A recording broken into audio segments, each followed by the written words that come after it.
السلام علیکم ناظرین۔ قرآن کی ہر صورت علم کی ایک کائنات رکھتی ہے۔ اس کی وسیع اور اس کائنات کی گہرائی میں جواہر رکھنے والی آیات کا خزانہ موجود ہے۔ ان خزانوں میں ایک سورۃ تغابن بھی ہے جس کی متعدد احادیث میں بڑی فضیلت بیان ہوئی ہے۔ اس میں حکمتوں کے سمندر ہیں۔ یہ سورت قرآن کریم کی نہایت ہی اہم ترین صورتوں میں سے ایک ہے۔ اس میں بہت سے قیمتی اسباق اور تعلیمات ہیں جو ہماری روزمرہ کی زندگیوں میں ہمیں بہت سے فوائد پہنچا سکتی ہیں۔ پیارے ناظرین، سورۃ تغابن میں چھپے راز وسیع پیمانے پر کسی انسان کو معلوم نہیں ہے، لیکن اس میں پوشیدہ راز بہت طاقتور ہیں اور یہ انسانی زندگیوں پر بڑے گہرے اثرات ڈال سکتی ہے۔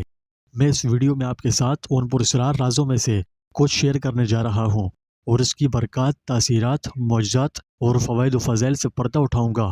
مجھے امید ہے کہ آپ انہیں دلچسپ اور معلوماتی دونوں پائیں گے۔ کیا آپ اس بارے میں جاننے کے لیے تیار ہیں؟ پھر آئیے شروع کرتے ہیں۔ پیارے ناظرین، سورہ تغابن قرآن شریف کی 64ویں سورت ہے۔ اس کا نام لفظ تغابن کے نام پر رکھا گیا ہے۔ یہ 28ویں پارے کی مختصر صورتوں میں سے ایک ہے۔ اس میں 18 آیات ہیں۔ یہ اپنے اندر حکمت، رہنمائی اور پوشیدہ رازوں کا خزانہ رکھتی ہے۔ اس کا آغاز نہایت ہی منفرد انداز سے ہوتا ہے۔ ایک روایت میں ہے کہ نبی کریم صلی اللہ علیہ وسلم نے فرمایا، کوئی بچہ پیدا نہیں ہوتا مگر یہ کہ اس کے سر کے جال میں سورہ تغابن کی پہلی 5 آیات لکھی ہوتی ہیں۔ حضرت ابن عباس رضی اللہ عنہ فرماتے ہیں کہ بے شک اللہ نے بنی آدم کو مومن اور کافر پیدا کیا، پھر قیامت کے دن ان کو مومن اور کافر لوٹائے گا جیسا کہ انہیں پیدا کیا تھا۔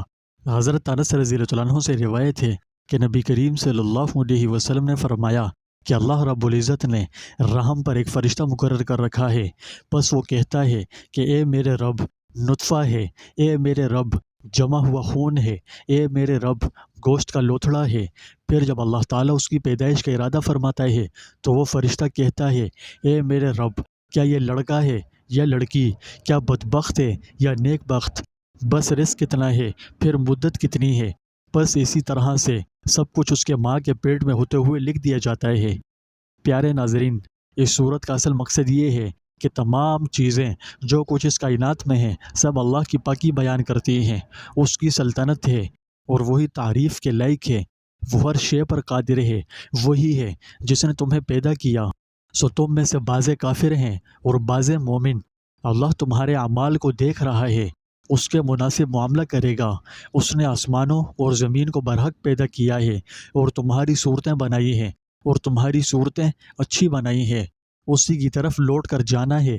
آسمانوں اور زمین میں جو کچھ بھی ہے وہ اس سے واقف ہے، اور جو کچھ تم پوشیدہ کرتے ہو اور جو علانیہ کرتے ہو اس سے بھی آگاہ ہے، اور وہ دل کے بھیدوں سے بھی واقف ہے۔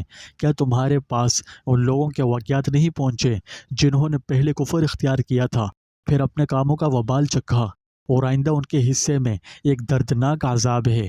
یہ اس سبب سے ہے کہ ان لوگوں کے پاس ان کے پیغمبر روشن دلائل لے کر آتے تھے تو وہ آگے سے کہتے تھے کہ کیا ہم جیسے انسان ہمیں ہدایت دیں گے۔ غرض انہوں نے کفر اختیار کیا اور منہ موڑا، اور اللہ نے بھی بے نیازی برتی، اور اللہ بالکل بے نیاز ہے، بذات خود قابل تعریف ہے۔ جن لوگوں نے کفر اپنا لیا ہے وہ یہ دعویٰ کرتے ہیں کہ انہیں کبھی دوبارہ زندہ نہیں کیا جائے گا۔ کہہ دو کہ کیوں نہیں، واللہ ضرور دوبارہ زندہ کیے جاؤ گے، پھر جو کچھ تم نے کیا ہے وہ سب کچھ تم کو جتلا دیا جائے گا کہ تم نے کیا کچھ کیا تھا، اور یہ اللہ کے لیے معمولی سی بات ہے۔ سو تم اللہ پر اور اس کے رسول پر اور اس نور پر یعنی قرآن پر ایمان لاؤ۔ اللہ تمہارے اعمال سے پوری طرح باخبر ہے، اور اس دن کو یاد کرو جب اللہ تمہیں روز محشر میں اکٹھا کرے گا۔ وہ ایسا دن ہوگا جس میں کچھ لوگ دوسروں کو حسرت میں ڈال دیں گے، اور اللہ مومنوں کو ایسے باغوں میں داخل کرے گا جن کے نیچے نہریں بہتی ہوں گی، جن میں وہ ہمیشہ ہمیشہ کے لیے رہیں گے۔ یہ بڑی کامیابی ہے۔ اور کافر دوزخی ہیں، اس میں وہ ہمیشہ رہیں گے، اور وہ بہت برا ٹھکانہ ہے۔ کوئی مصیبت اللہ کے حکم کے بغیر نہیں آتی، اور جو کوئی اللہ پر ایمان لاتا ہے وہ اس کے دل کو ہدایت بخشتا ہے، اور اللہ ہر چیز کو خوب جانتا ہے۔ تم اللہ اور اس کے رسول کی فرما برداری کرو۔ اگر تم نے نافرمانی کی تو یاد رکھو کہ ہمارے رسول کی ذمہ داری صرف یہ ہے کہ وہ صاف صاف بات پہنچا دے۔ اللہ کے سوا کوئی معبود نہیں۔ مومنوں کو چاہیے کہ اللہ ہی پر بھروسہ رکھیں۔ اے ایمان والوں، تمہاری بیویاں اور اولاد تمہارے دین کے دشمن ہیں، یعنی وہ اللہ کی نافرمانی پر اکسائیں، وہ انسان کے دشمن ہیں۔ اس لیے تم ایسوں سے ہوشیار رہو اور ان کے ایسے امر پر عمل مت کرو، اور اگر تمہیں ان کی ایسی فرمائش پر غصہ آ جائے یا پھر وہ اپنے اس عمل سے توبہ کر لیں تو تم معاف کر دو اور درگزر کرو اور بخش دو۔ اللہ بہت بخشنے والا، بہت مہربان ہے۔ تمہارے مال اور تمہاری اولاد تمہارے لیے ایک آزمائش ہے، یعنی انسان مال و دولت اور اولاد کی محبت میں منہمک ہو کر اللہ کے حکام سے غفلت برتنے سے خود کو بچا لے تو اس کے لیے اللہ کے پاس بڑا اجر و ثواب ہے۔ تو ان سب باتوں کو سن کر جہاں تک تم سے ہو سکے اللہ سے ڈرتے رہو اور اس کے احکام سنو اور عمل کرو اور اللہ کے حکم کے مطابق خرچ کرو، یہ تمہارے لیے بہتر ہوگا۔ غالباً اس کی تخصیص اس لیے ہے کہ یہ نفس پر بہت شاق گزرتا ہے، تو جو شخص نفسانی حرص سے محفوظ رہا ایسے ہی لوگ آخرت میں فلاح پائیں گے کہ اگر تم اللہ کو اچھی طرح خلوص کے ساتھ قرض دو گے تو وہ اسے تمہارے لیے کئی گنا زیادہ بڑھا دے گا اور تمہارے گناہ بخش دے گا، اور اللہ بڑا قدردان، بڑا بردبار ہے۔ وہ ہر بھید اور ہر کھلی ہوئی چیز کا جاننے والا ہے، جو زبردست اور حکمت والا ہے۔ پیارے ناظرین، یہ سب باتیں اس صورت کا اصل مقصد ہیں۔ ان میں ایسی تعلیمات اور اسباق کا ذکر ہے جو کسی بھی انسان کی زندگی بدلنے کی غیر معمولی صلاحیت رکھتی ہے۔ حضرت ابی بن کعب رضی اللہ عنہ سے روایت ہے کہ رسول اللہ صلی اللہ علیہ وسلم نے فرمایا، جو شخص سورۃ تغابن پڑھے گا وہ اچانک آنے والی موت سے محفوظ رہے گا اور اس کی عمر طویل ہوگی۔ سورۃ تغابن کی تلاوت سے ہر قسم کی بلیات و آفات سے حفاظت رہتی ہے، مال و دولت میں برکت پیدا ہوتی ہے، مقدمے بازی سے نجات حاصل ہوتی ہے۔ غرض اسی طرح کے بے حساب دینی و دنیاوی فوائد اس کی تلاوت کے حاصل ہوتے ہیں۔ اولیاء کرام بزرگان دین کی زندگیوں میں اس صورت کا عمل ان کا خاص معمول رہا ہے۔ ان کے مطابق جس شخص کی کسی بھی طرح کی حاجت ہو، کوئی خاص مقصد ہو، تو سورۃ تغابن کا یہ خاص عمل لازمی کرے۔ اس کی برکت سے اس کی حاجات اور مقاصد جلد تکمیل کو پہنچیں گے۔ فرماتے ہیں کہ اس مقصد کے لیے سورۃ تغابن کا عمل بہت تاثیرات رکھتا ہے۔ اگر آپ بھی اس عمل کے ذریعے اپنی حاجات کو بخیر و عافیت پورا کروانا چاہتے ہیں تو باوضو سورۃ تغابن کی تلاوت کریں۔ انہوں نے اس کا ایک خاص طریقہ بھی بیان کیا ہے، یعنی اس سورت کو کم از کم 41 دن تک جاری رکھنے کی نیت سے شروع کریں۔ اس خاص الخاص عمل کو جاری کرنے کے لیے پہلے روز 41 مرتبہ سورۃ تغابن پڑھیں اور اکیلے ہی پڑھنی ہے۔ ہاں، میں جانتا ہوں کہ اس میں آپ کو مشقت اٹھانی پڑ سکتی ہے، مگر اس عمل کو جاری کرنے کے لیے آپ یہ مشقت اٹھا لیجئے، ٹھیک ہے؟ جب آپ پہلے دن 41 مرتبہ اس کی تلاوت کر لیں تو اس کے ساتھ ہی آپ کا یہ خاص الخاص عمل جاری ہو جائے گا۔ اس کے بعد ہر روز 1 مرتبہ اس کی تلاوت کرنی ہے۔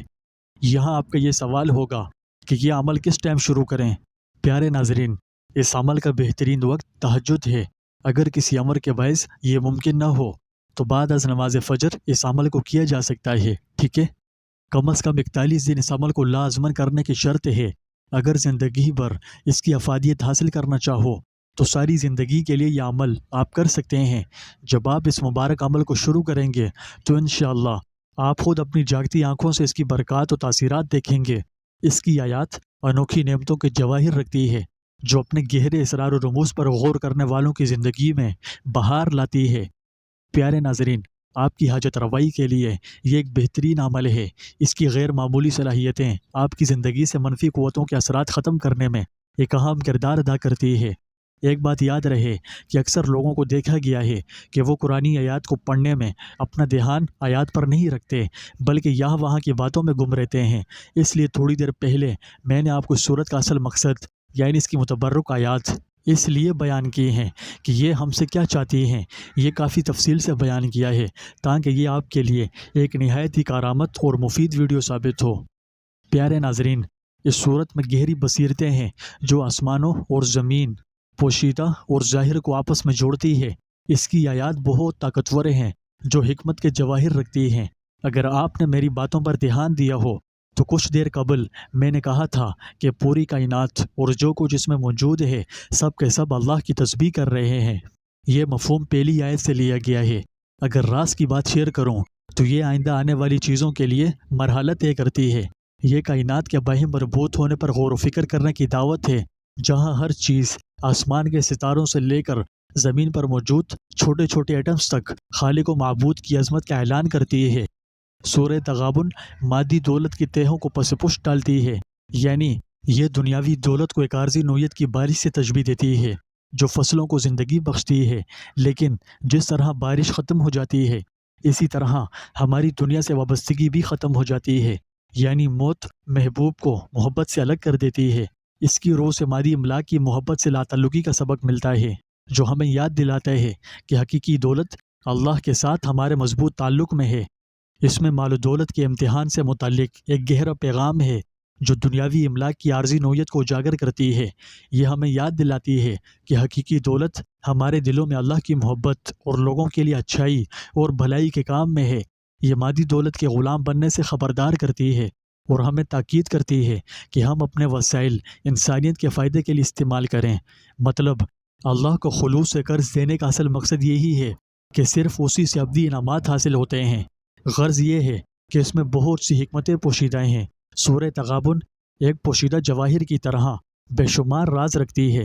اس کی آیات کی تلاوت کے ذریعے ہم لازوال حکمت، گہری بصیرت اور مثبت تبدیلی کا سامنا کرتے ہیں۔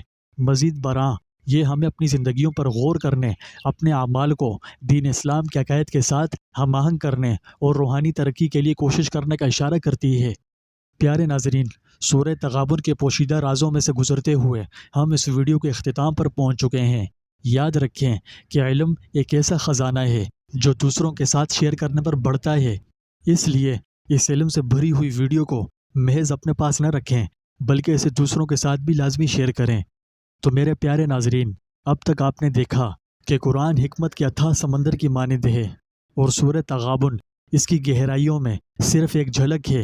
یہ گہرائی میں غوطہ لگانے، مزید دریافت کرنے اور علم کی تلاش کو کبھی نہ روکنے کی دعوت ہے۔